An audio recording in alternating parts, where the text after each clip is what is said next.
രക്ഷിതാക്കളുടെ അഭിരുചികൾ കണ്ടറിഞ്ഞാണ് മലപ്പുറം തിരുവാലി സ്വദേശി KP ബീന കുട്ടികൾക്ക് വേണ്ടി ഒരു ബ്രാൻഡ് രൂപകൽപ്പന ചെയ്തത്.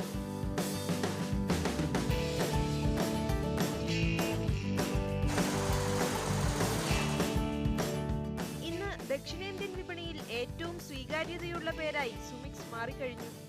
തമിഴ്നാട്ടിലെ തിരുപ്പൂരിലെ സ്വന്തം മില്ലിൽ നിന്ന് കൊണ്ടുവരുന്ന തുണികൾ തയ്ക്കുന്നത് മലപ്പുറം തിരുവാലിയിൽ. ഇതുവഴി നിലനിർത്തുന്ന ഗുണമേന്മയാണ് സുമിക്സിന്റെ വിജയരഹസ്യം. നമുക്കൊരു പ്രഷ്യസ് ആയിട്ടുള്ള സാധനം, അപ്പോൾ നമുക്ക് അതേപോലെ തന്നെ അവർക്കും നമ്മൾ എന്തെങ്കിലും പ്രഷ്യസ് ആയത് സംഭവം തന്നെ കൊടുക്കണം. അപ്പോൾ അവരുടെ സ്കിന്ന് നല്ല സോഫ്റ്റാണ്. അവർ എന്തുണ്ടെങ്കിലും പെട്ടെന്ന് അലർജിക് ആവുന്നതൊക്കെയാണ്. നമ്മൾ കൊടുക്കുന്ന സംഭവം എപ്പോഴും നന്നായിരിക്കണം. ആരും അങ്ങനെ കിഡ്സിൻ്റെ ഒരു മേഖലയ്ക്ക് എന്തുകൊണ്ട് വന്നില്ല എന്ന് എനിക്കപ്പോൾ തോന്നിയായിരുന്നു. ഞാൻ റീറ്റെയിൽ ഷോപ്പ് നടത്തിയായിരുന്നു. അപ്പോൾ നമുക്ക് കിഡ്സിൻ്റെ ഒരു നല്ല ബ്രാൻഡ് കിട്ടാനില്ലായിരുന്നു, ബ്രാൻഡേ ഉണ്ടായിരുന്നില്ല.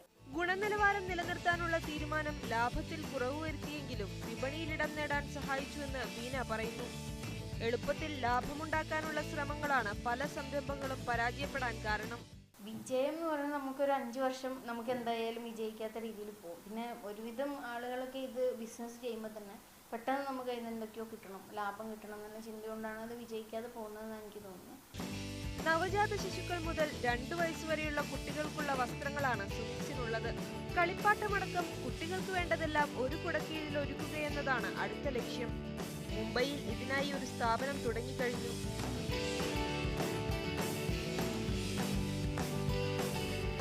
മീഡിയ 1 മലപ്പുറം.